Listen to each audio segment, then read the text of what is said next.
일반 시민이 성범죄 피해를 입었을 때 주로 찾는 곳, 바로 경찰이죠. 그런데 조사 결과 지난 5년 동안 경찰이 저지른 성범죄가 매달 2건 가까이 되는 것으로 드러났습니다. 강민경 기자입니다. 지난달 초 서대문 경찰서는 한 여성을 집에 데려가 강제 추행한 혐의로 현직 경찰을 입건했습니다.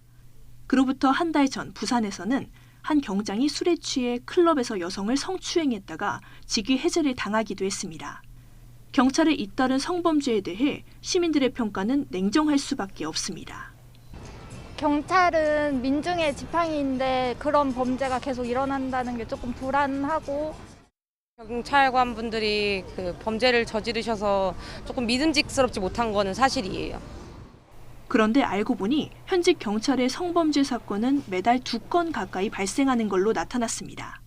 YTN이 확보한 경찰청 자료에 따르면 지난 2017년부터 5년간 현직 경찰관이 성범죄를 저질러 기소된 사례는 99건으로 한 달 평균 1.6건 꼴입니다.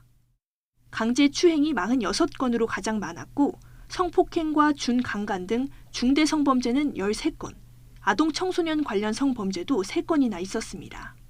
더 큰 문제는 성범죄를 막기 위한 경찰 조직 차원의 대책이 부족하다는 겁니다.